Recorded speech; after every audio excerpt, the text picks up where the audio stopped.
or have another print disability which makes reading, holding a book, or turning a page difficult or impossible. The content is copyrighted by the respective publishers. For more information, please visit us on the web at nfradioreading.org.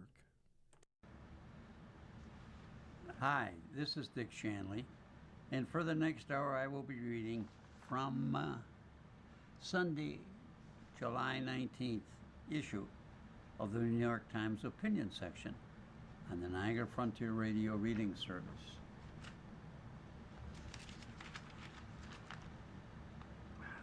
This article was written by Andrea Flores as an attorney who was an immigration policy advisor in the Obama and Biden administrations. The headline is, Latino Americans are in crisis. Can Democrats finally get it right? He was a construction worker, a husband, and a father of three. He had also been living in the United States as an undocumented immigrant for over 35 years. On the morning of Tuesday, July 7th, Lorenzo Salgado Arajo was driving to work in Houston when he was stopped by federal agents during an immigration and customs enforcement operation and shot in the abdomen. He died 4 hours later at the hospital.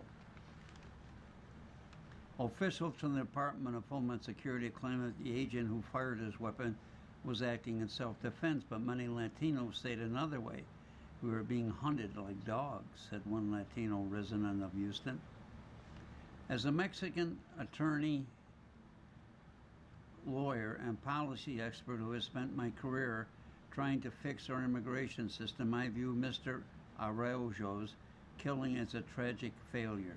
For decades, our country has refused to recognize and protect millions of people like him, undocumented immigrants with deep ties to this country who have waited decades for Congress to create a path to earn legal status as they work, pay taxes, and support our economy.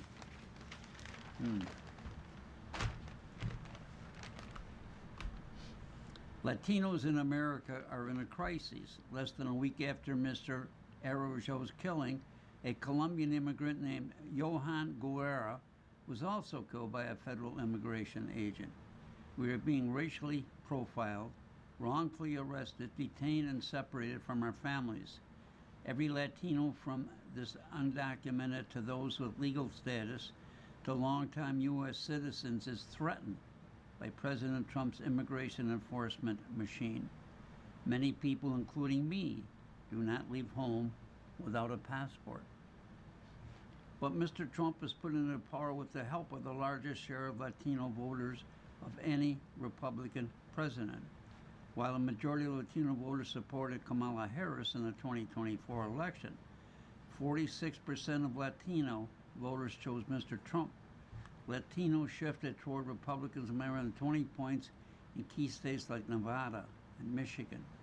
The ICE operation that led to Mr. Araújo's death was in Texas, where Mr. Trump won Latino voters by a 10-point margin. How could these Latinos support Mr. Trump when he espoused such anti-immigrant views? That is the same frustrated question I have heard again and again since the 2024 election. The question reveals just how deeply the political establishment misreads who Latinos are and what they want. The vulnerability that Latinos are feeling right now creates an opportunity for Democrats to establish political momentum around what Latinos have been saying loud and clear. We want both a secure border and a legal pathway for the people who have built their lives in this country to become documented and safe. Immigration and how to enforce immigration law against undocumented has always been a complicated issue among Latinos. The internal division traces back to the farm workers movement, when the issue of the undocumented fractured Latinos who were organized for their rights. The recent allegations about the leader of the movement, Cesar Chavez, have been devastating to our community, particularly at this moment when we feel under attack. For those of us who have entered this work in their legacy, it's been horrific to learn that another Chicago rights hero, Dolores Huerta, has also accused Mr. Chavez of sexual assault. While we reckon with his actions, I've been lingering on a particular strategy that Mr. Chavez and some of his peers put into motion with consequences that still ripple. His argument that Latinos would increase their political power in America by turning our backs on the undocumented. At the height of his organizational work, Mr. Chavez didn't merely take a hardline position on immigration. He worked to exclude undocumented and newly arrived workers from the labor movement because they were often used as scab labor against unions. In the 1970s, he started what became known as the illegal campaign encouraging union members to block Mexican immigrants from crossing the border. Those who disagree with Mr. Chavez saw that the government did not distinguish between Latino Latin citizens and those without documents when it raided farms, and dissenters began to organize with these workers instead. Mr. Chavez was right that California growers recruited Mexican laborers to replace striking farm workers. Weak and united farm workers leveraged at the bargaining table. But he misidentified the threat. The problem was not undocumented workers, but an agricultural system that depended on keeping workers vulnerable and an immigration system that kept them deportable and outside the protections of labor law.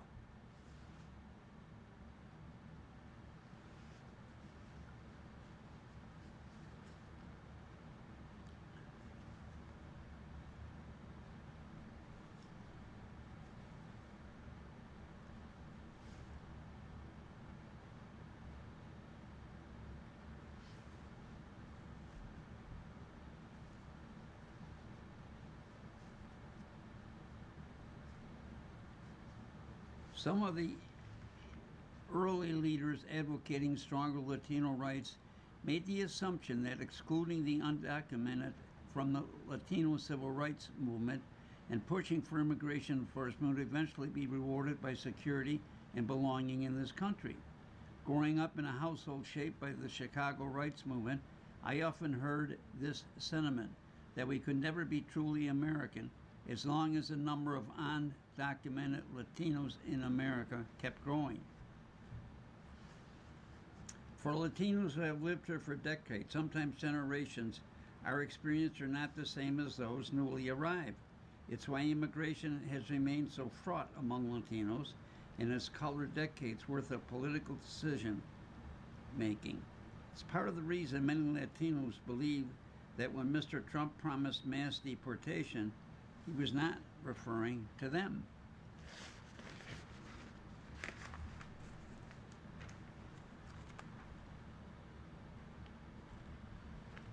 The full picture of the Latino population is lost on many of the Democratic Party. Latinos prioritize the economy and healthcare over immigration, yet the party is too often reduced to racially, ethnically, linguistically, and regionally diverse people in this single cause, immigration.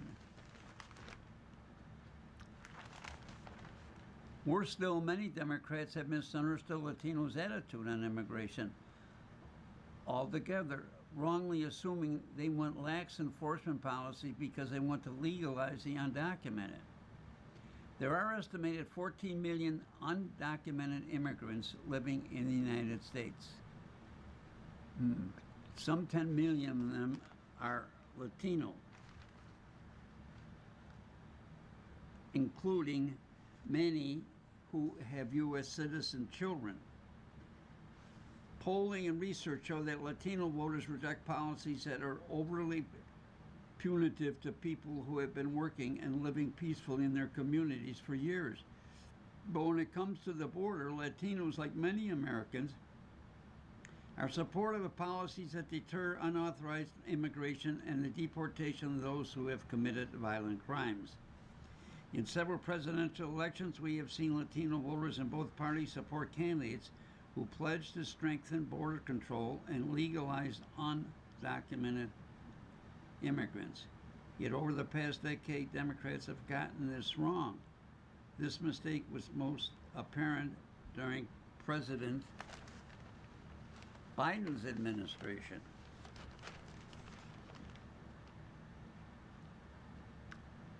And we are still feeling the consequences of those decisions. I saw firsthand how efforts to legalize the long-time undocumented went from the centerpiece of the agenda during the Obama years to falling by the way under Mr. Biden.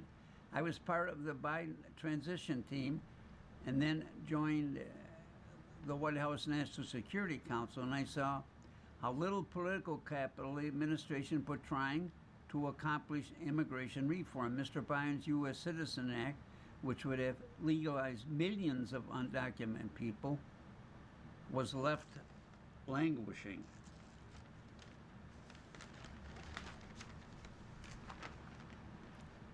The Biden administration also misjudged the border. Even the border crisis began, Latino policy advisors and elected officials were bringing the alarm.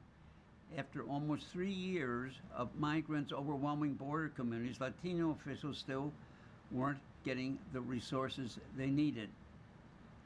Rolando Salinas Jr., the Democrat mayor of Latino-majority border city Eagle Pass, Texas, declared a state of emergency in September 2023 after more than 5,000 migrants crossed the border in just days. At the time, he said that he had heard nothing from the White House. Nobody has bothered to call me, anyone in the city staff, saying, hey, this is the federal government. We know what you're going through.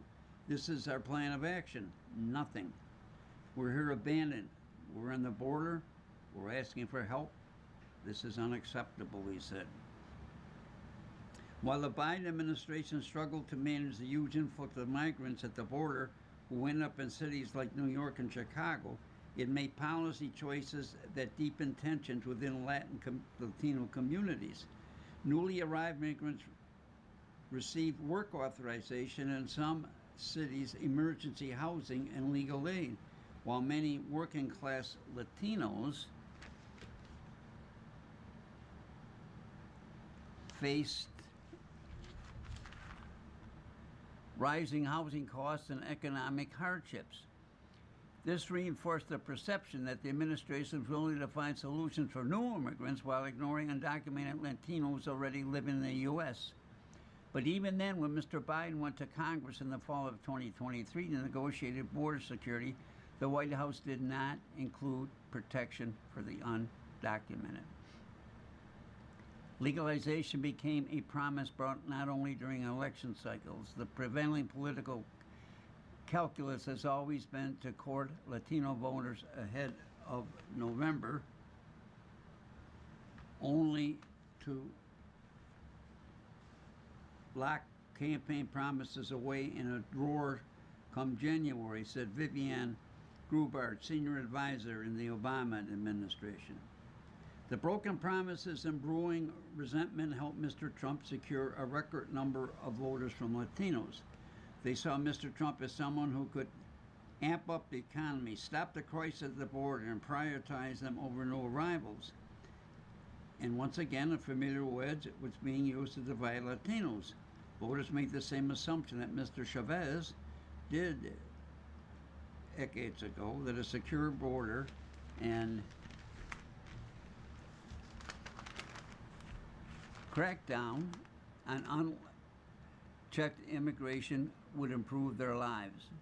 Mr. Trump's second term has revealed the consequence of leaving millions of undocumented Latinos unprotected. The effects of aggressive enforcement are ripping through communities from Maine to Houston.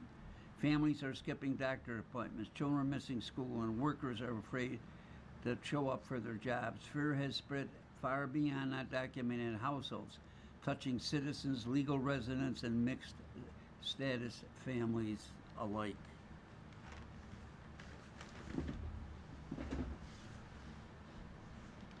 The Pew Research Center found 1/5 of Latinos said that they knew someone who had been deported or detained, and 43% they feared being asked to prove their citizenship during routine activities. The president's policies on immigration and the economy already begun to reshape the political landscape. In November 2025, Latinos swung toward Democrats, Jersey and Virginia. A month later, voters in Miami, stronghold of Latino supporters for Trump, elected Elaine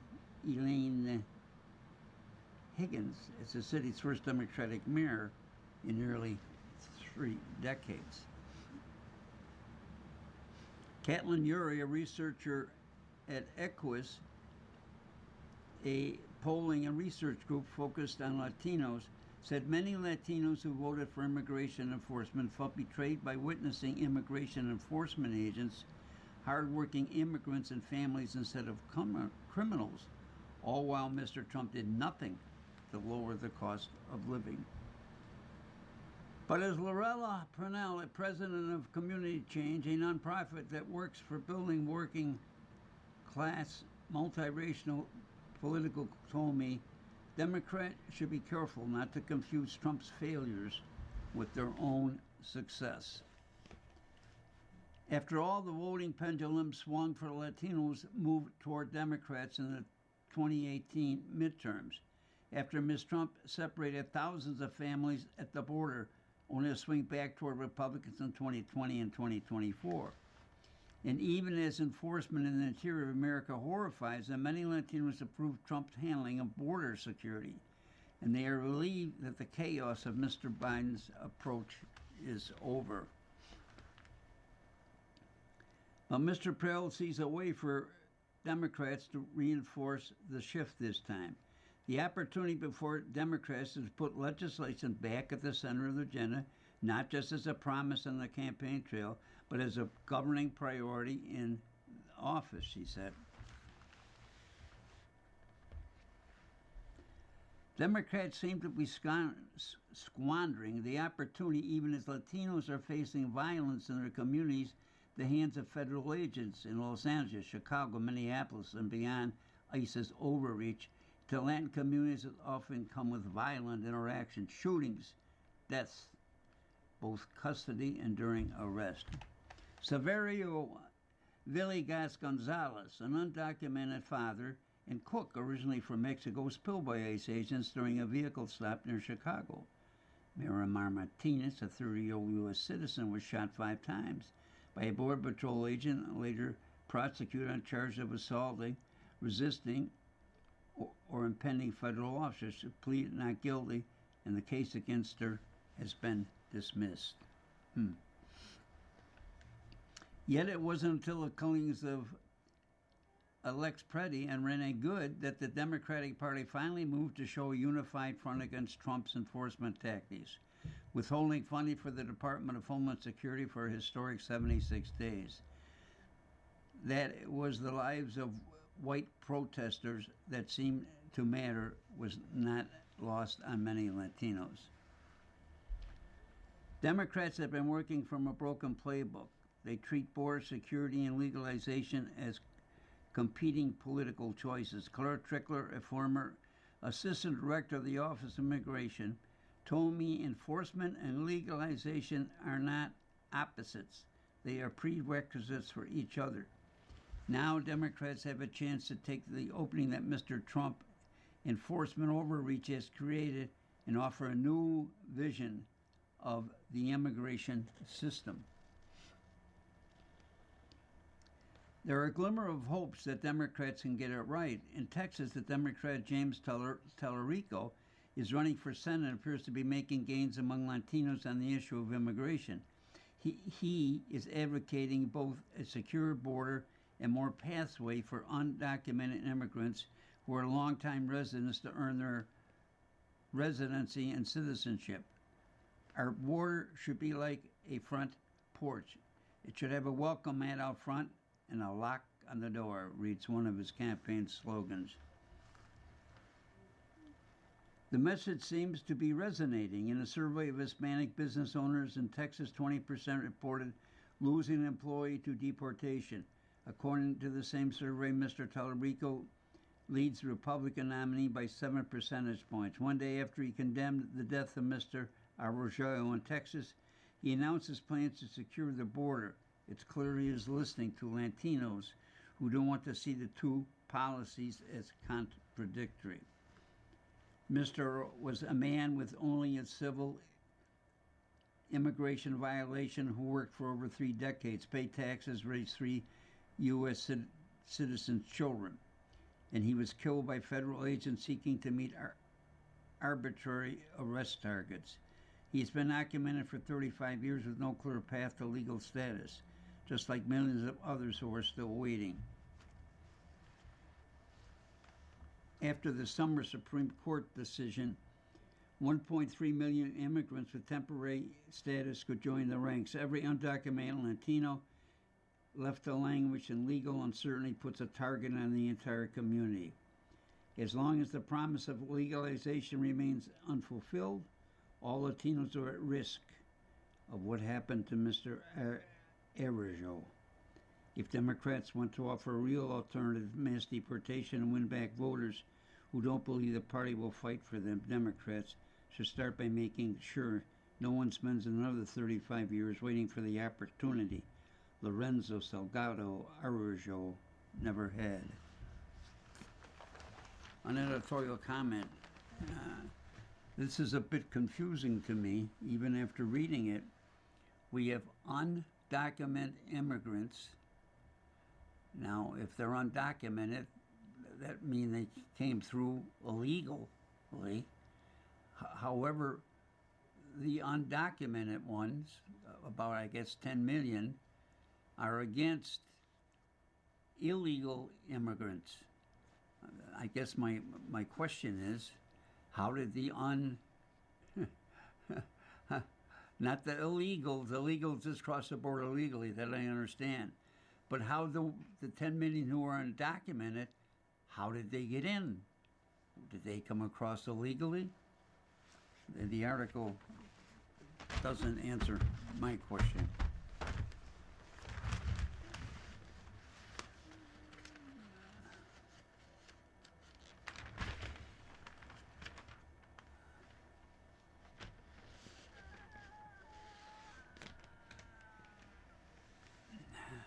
Graham Made His Bet by Jamel Bowie.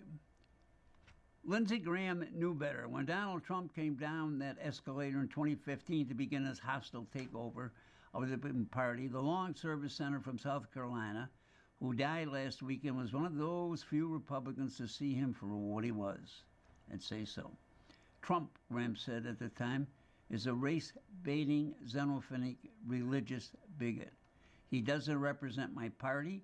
He doesn't represent the values that the men and women who wear the uniform are fighting for. Later described Trump as shallow and ill-prepared to be commander-in-chief, a man who doesn't know what he's talking about in terms of how our laws work. After Trump won the nomination, Graham even suggested that he wouldn't support him in November. I would have supported Rand Paul and Ted Cruz. I just can't go where Donald Trump takes the party and the country. I'm sorry, I can't. Graham, who sees the obvious truth that Trump was malign and corrosive force in American politics, a destructive figure whose demagoguery threatened our democracy. But that was when Graham thought Trump would lose. The calculation changed when Trump unexpectedly won. Graham might have been a skeptic, but he was also a loyal partisan Republican. More importantly, he wanted to be in the midst of the action, at the center of attention. With Trump as president, Graham made himself as the president's staunchest ally in the Senate and most powerful soldier in Washington. Some of this was a simple matter of electoral politics. Graham represented one of the most conservative states in the Union, a place where Trump could count on deep support across the electorate. If Graham did not conform to this new reality, if he did not bend toward the new boss, then he might find himself out of office, out of influence. Yet another Republican forcibly retired by a radical and restless base. It is one thing to go with the flow. Graham was a politician after all. But it is something else entirely to throw caution to the wind and embrace a man whom you denounced last month early as inimical to your basic values, a man who was as unfit for the presidency on January 2017 as he was on January 19th, 2017. For someone as eager for rank as Graham, the temptation of power, of real influence over the new administration was too much to resist. When it came time to choose between his career and his values, Graham chose Trump, and it would define the rest of his life. When Trump needed an advocate, Graham was there. When he needed an ambassador to Senate Democrats for one proposal or another, Graham, who was not known for his bipartisan deal-making, was there. And when Trump needed an enforcer, as he did during the bitter and contemptuous hearings for Brett Kavanaugh, when he was a Supreme Court nominee, Graham was there, snarling attack dog turned loose on Kavanaugh's accuser, Christine Blasey Ford.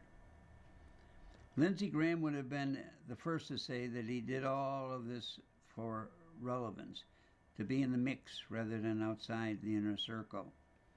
Well, okay, from my point of view, if you know anything about me, it would be odd not to do this, Graham said in a 2019 profile for the New York Times Magazine. By this, he meant that the quest to be relevant, to be in the president's orbit, and to have a say in what's going to happen today, tomorrow, and next week. Graham wanted power, or at least proximity to power. If this meant defending the president's bigotry or corruption, so be it.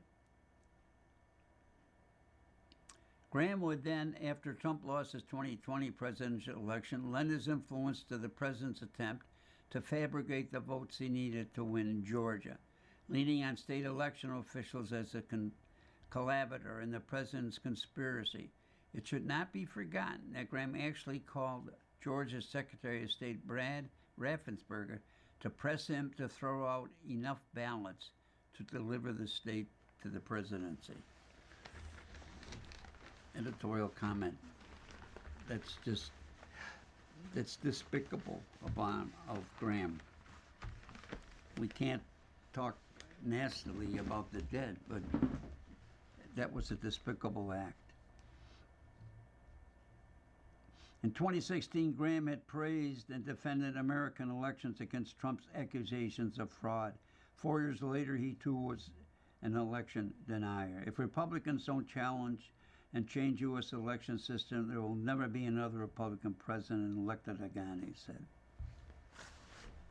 Graham seemed to have a change of heart in the wake of the January 6th attack on the Capitol, a moment of clarity in the immediate aftermath of the president's attempting coup.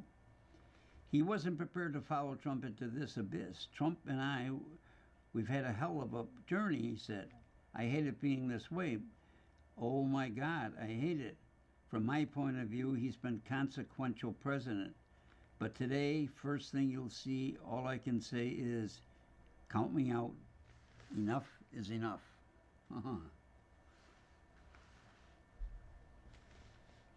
Except, of course, he eventually wanted to be counted back in. When it was clear that Trump would not suffer meaningful consequences, when it was clear, in fact, that he could make a political comeback, Graham, ever the opportunist, was again on his side, making the trek to Mar-a-Lago to show fealty to the once and future president. In a recent interview on Fox News, Stephen Miller, White House Deputy Head of Staff, said that Graham would be someone we're still going to be talking about 100 or 200 years from now. I doubt that. Graham sat in the seat once held by John C. Calhoun in the 19th century and Strom Thurmond in the 20th. These were ignominious men. They were also consequential ones. Their names survive for a reason. Compared with them, Graham is a minor figure at most, not so anonymous that he'll be forgotten, but not so noteworthy to be remembered, outside of South Carolina at least, beyond scholars and the occasional journalist. Even then, the most anyone might say in the future is that he was an emblematic figure, emblematic of the men and women who defined the Republican Party in the first decade of the 21st century, who lacked both the political strength and the moral character to resist a malign force, a man who chose to join the force in its assault on American democracy rather than resist it. Another editorial comment.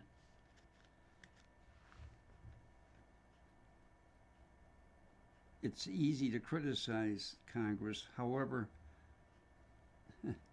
you would think that they lacked the courage. They knew all the nastiness was going on, but like Graham, they didn't do anything about it.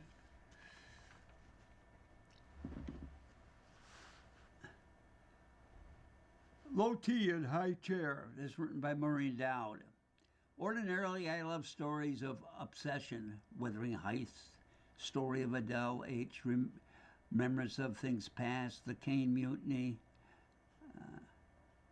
Fatal Attraction, The Good Wife, Moby Dick, and the new Gen Z horror hit Obsession. My Netflix algorithm trained compulsively hunt for tales of compulsion, but President Trump has reduced the grandeur of obsession to something pathetic. When the commander peer primetime, when you commandeer primetime, or try to be better having something prime to say, Trump doesn't. His speech on Thursday was a dud, a battery stew of whiny complaints stemming from an election that he claims was stolen that wasn't during a period when he was running the country. If something was wrong, dude, why didn't you fix it?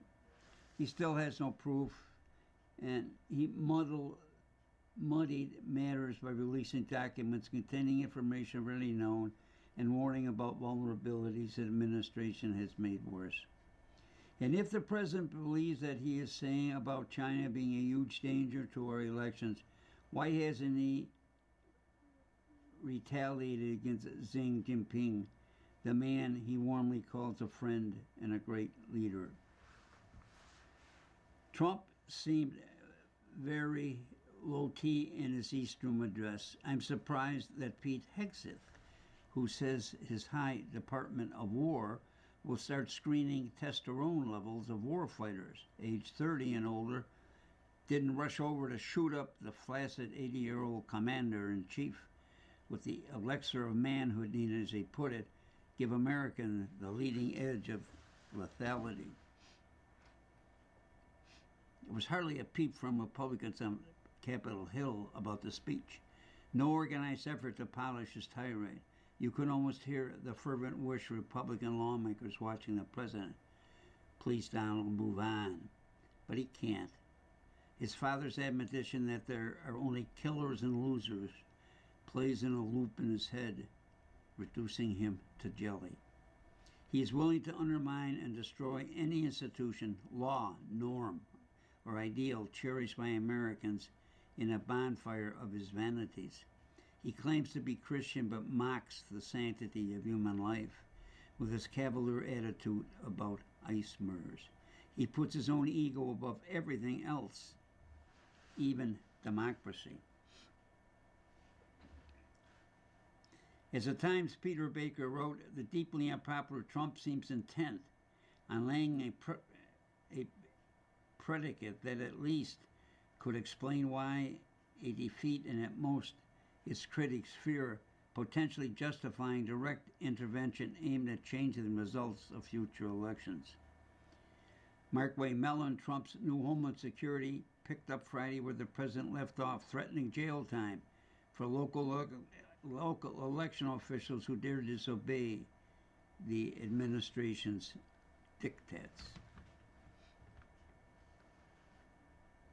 Trump's Arab-like fixation on the selection he lost has gone on for 6 years. As Maggie Haberman reported 5 years ago, Trump said after he lost that he expected to be reinstated to the presidency by August of 2021.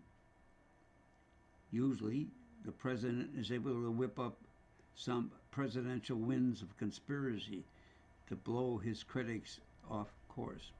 But Thursday night he seemed impotent, raving about nonsense, threatening to punish ABC and NBC for not taking his weird ramp live. He struggled to wield his superpower, creating a fake alternative universe for supporters.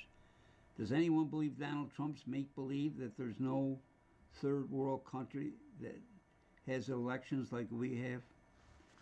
Trump has also failed to convince people that vandals made a gash nearly 3 foot long with a box cutter in a reflecting pool rather than his crony contractor applied the liner incorrectly. Even Fox News acted more skittish than Cinco Fandish. Let me read that. Sycophantish. New word for me. Cinco Fandish. For a change, not wanting to relive its 78 million debacle as part of its settlement with Dominion voting systems, after claiming the machine switched votes from Trump to Biden.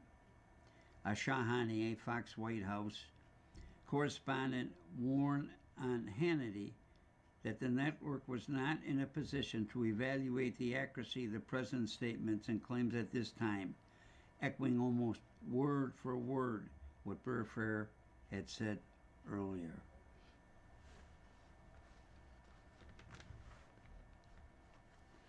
The next morning, media reported Fox and Friends did not mention the address once in a 3-hour show. Trump's profiteering in office seems to be breaking through to Americans' concern about their own stretched finances. After making $2.2 billion in his first year in office, Trump and his family are jumping on corrupt ways to cash in. His media companies planning to sell faster across to his post, which in the past has shaken the stock market. The aroma of venality in the White House is so powerful that even minor players want to get on the act. A teleprompter operator for Trump won about $100,000 placing bets on Kalshi, the prediction market, arguing what he already knew, what Trump would say in his speeches. If Trump wants to continue to be the world's most famous sore loser, as Senator John Ossoff of Georgia calls him, he's going to need to be more high tea. But can that hormone be prescribed to babies?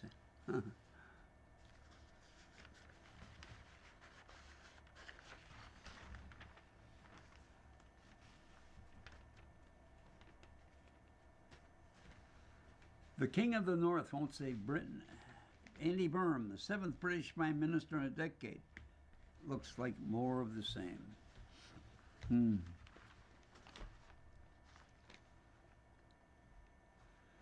So Britain's 7th Minister in a decade will be Andy Burnham, a veteran of the new Labour administration's turned feel-good mayor. Mr. Burnham was the only candidate nominated by Labour lawmakers who were panicked by the dire election results in May. He is now tasked with reviving the government's popularity, which cratered under the grim-faced predecessor, Keir Starmer. With his northern accent, casual attire, and everyman persona, Mr. Burnham trades on his outside status, a precious commodity in these anti-political times. Extraordinarily, he returned to Parliament, where he started his political career only last month. For nearly the past decade, he served as mayor of Manchester, acquiring the moniker King of the North, suggestive of a fantasy TV more than insurgent realism. The title captures much of what he offers the country. A chimera of appendant London centrism and the dispersal of power and prosperity.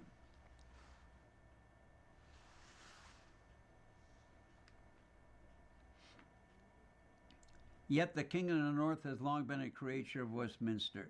Despite what Mr. Burnham calls bad doses of imposter syndrome, he positively glided into the corridors of power. This duality, at once regular guy and state functionary, is part of the pattern to which he promised to break with orthodoxy, only to cleave to it.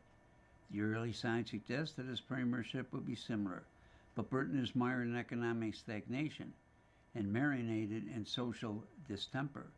It will take more than a labor reset to fix its long-standing problems.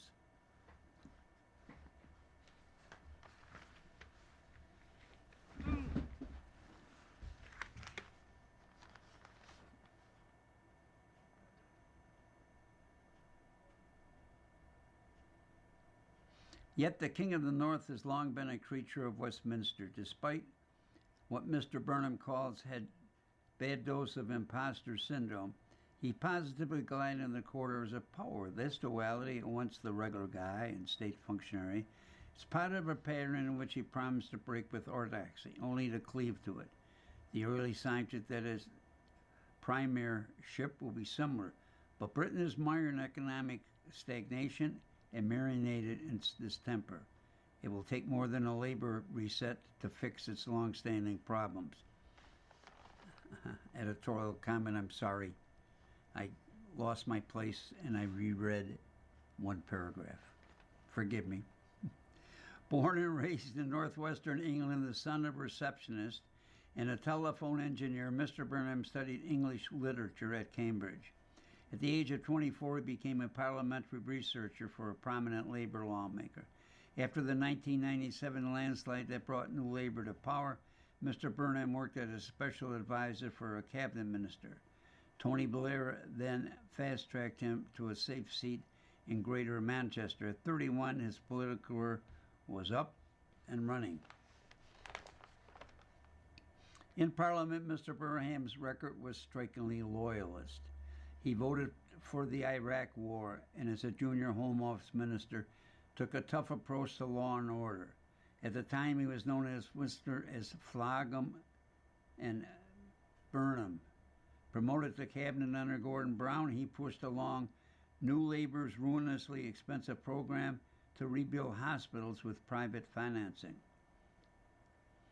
His ambitions, however, were bigger. When Labour was ejected from office in 2010, Mr. Burnham stood for party leader on a word salad of aspirational socialism and finished fourth. He ran again in 2015 as a bookmaker's favorite, only to lose after the surprise surge of supporter Jeremy Corbyn. 2 years later, he found an election he could win, and closer to home, becoming the inaugural mayor of Greater Manchester. The mayoralty comes from few powers. Its chief function, according to the Oxford Economics, was to argue for the region and provide a point of contact for private investors. Mr. Burnham had found his level. The wider city region, which has population 2.9 million, has recorded stronger growth than Britain's other conurbations. Disposable incomes haven't grown by much, though, and house price inflation has left many residents behind. Still, there's enough construction activity and service sector buzz to call it a success story. Mr. Burnham's claim to have found a secret economic sauce, business-friendly socialism, or just plain Manchesterism. Yet his morality will be chiefly remembered for two things: taking buses back under public control, which he had to be talked into, and his furious off-the-cuff reaction in 2020 to tougher lockdown restrictions imposed by Boris Johnson's government. Mr. Burnham thundered how Westminster was grinding people down. For his impromptu defiance,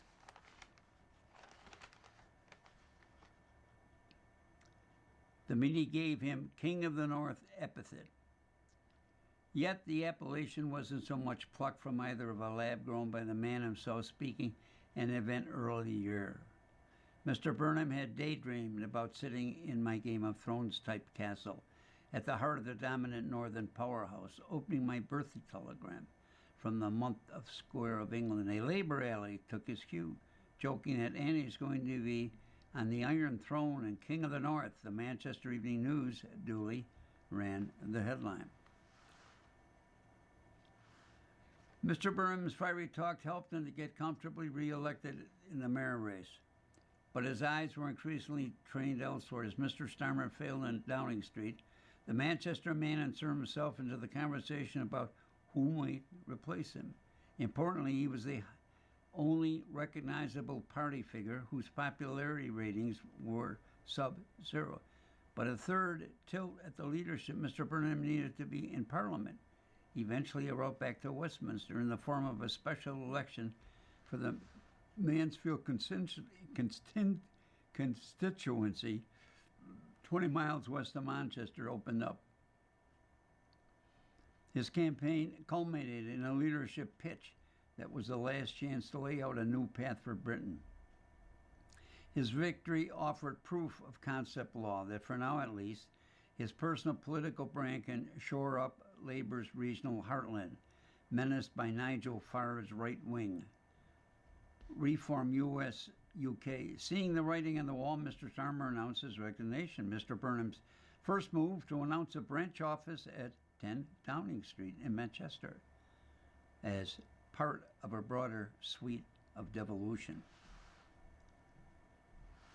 Otherwise, his rushed preparation for government have pointed to a broad continuity with the ward of Mr. Starmer, and he indeed that of Mr. Blair. Mr. Burnham has recruited the new Labour contemporary James Purnell as Chief of Staff and retained Jonathan Powell, once a key plank of Mr. Blank's Downtown Street, as National Security Advisor. In policy terms, Mr. Burnham is committed to the previous administration's stifling fiscal rules and harsh asylum rule changes designed to make it harder for refugees to settle in the country, along with vague promises of economic growth.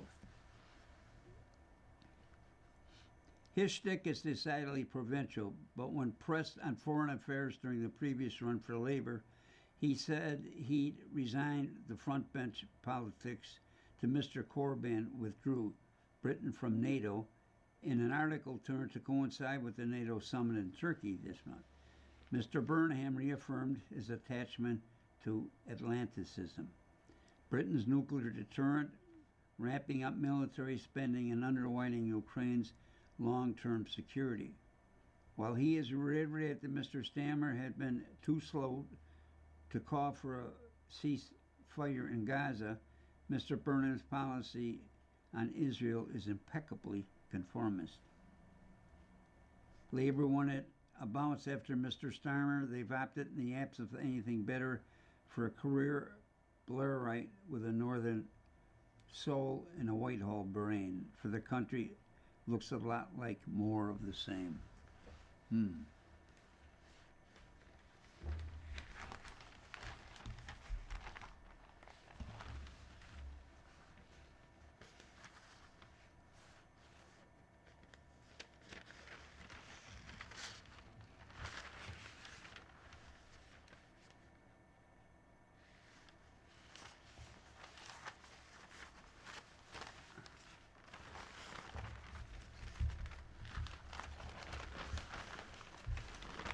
The housing crisis is also a retirement crisis.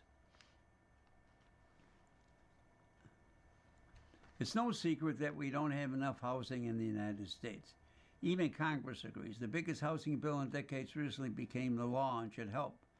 Supply is outmatched by demand, and the young can't get into areas with dynamic and expensive economies.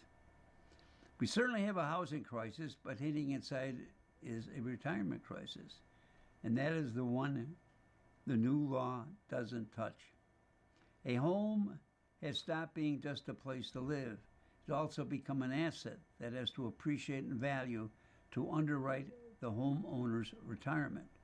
The value of a home now serves double duty as a nest egg. Home ownership became, in short, the typical American retirement plan.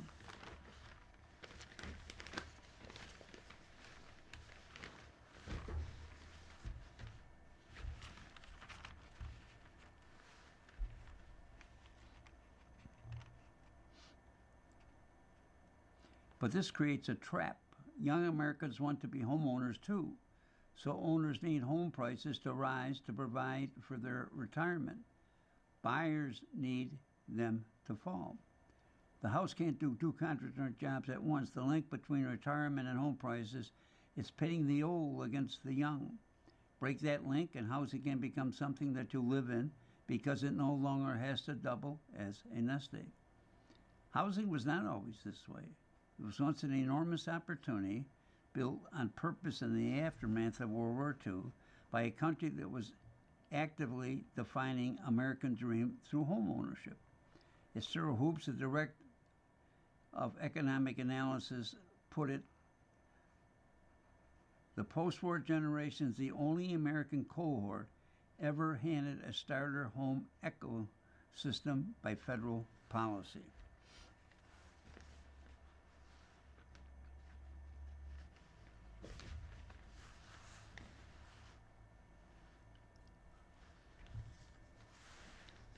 Housing began its run toward scarcity during the stagflationary 1970s.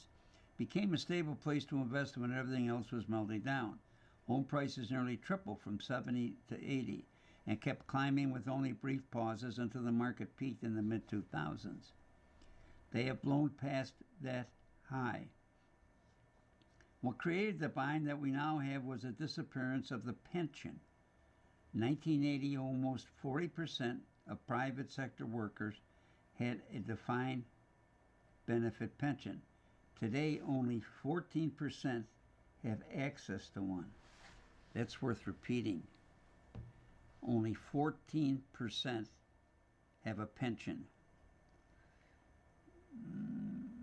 I'm a retired banker for 30 years, and obviously I had a pension, which was which made life easier and possible for me to retire. The 401k was never designed to replace the pension. Another editorial comment, the 401k is just a savings mechanism. The provision entered the Internal Revenue Code through the Revenue Act of '78, intended for a narrow kind of deferred bonus arrangement that existed mostly at banks. A benefits consultant realized that it could take something much bigger, a plan that let workers defer their salary pre-tax with an earlier match. Companies adopted it in droves and started dropping pensions.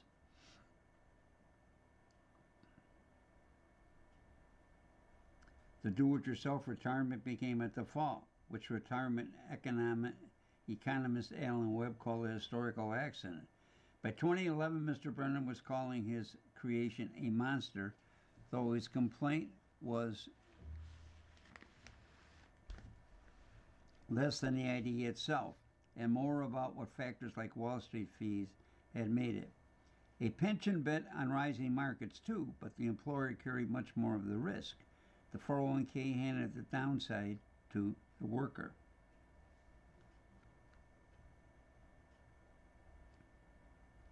And the upside is not evenly held. About 65% of households own a home, but even counting retirement accounts, the top tenth of households own about 80% of stock wealth, and the bottom half holds just 2%.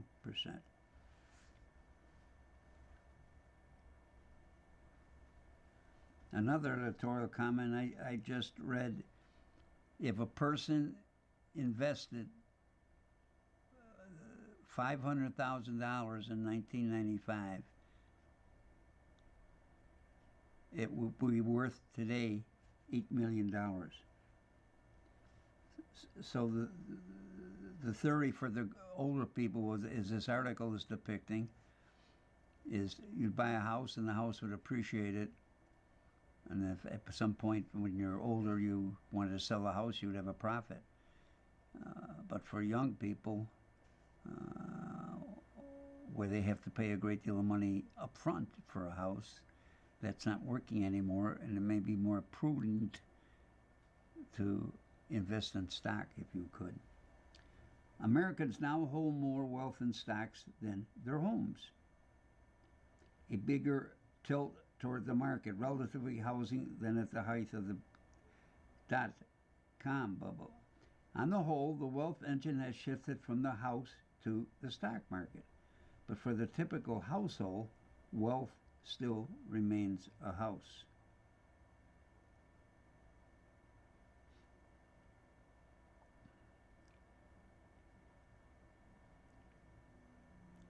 The Federal Reserve distribution financial accounts show what has meant. Since 2020, Americans 55 and older added roughly $20 trillion in real estate.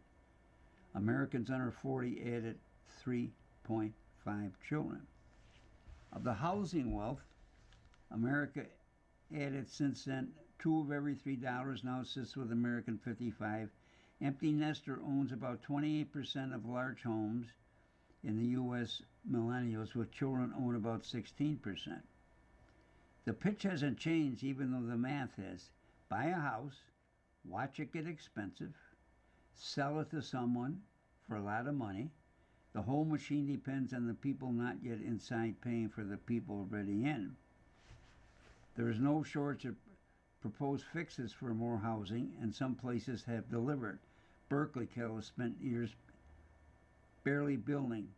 Permits average 173 homes a year, even as the city kept growing. Since then, the production has more than tripled to an average of 579 units a year, and rents have fallen back to 2018 prices, despite the inflationary burst of recent years. Building works. It's the simplest thing, and it's most what the new law does. But building fixes the place to live problems without touching the nest egg problem. People with more places to live still lean on appreciation to retire. We can't construct our way out of the retirement half of this. A public fund would protect people already inside. A homeowner banking on selling on the absolute top is doing it only because that's their only asset. Give a floor that doesn't depend on a buyer overpaying for a 2-bedroom and a zero-sum logic. Data centers are, in the end, homes for computers. The American future requires a new consensus, one where they help pay for the security of the people living next to them, and the post-war ladder was built on purpose. The next one will have to be two.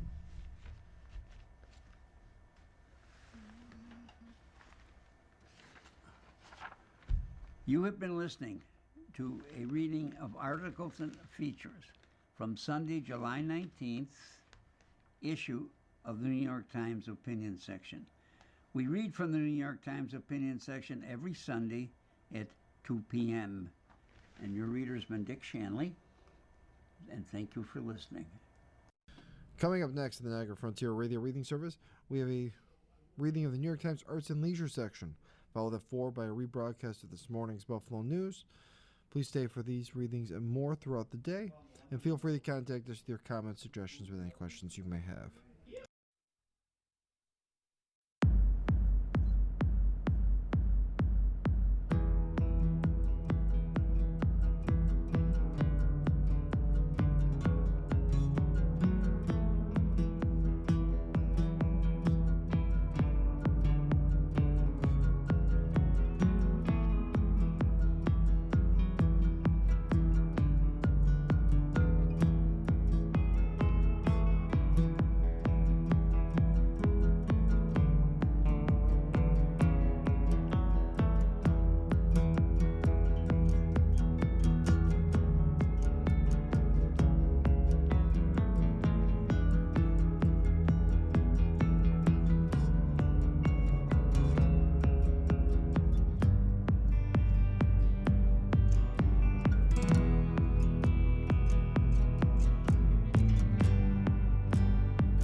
following program is intended for listeners who are blind, have low vision, or have another print disability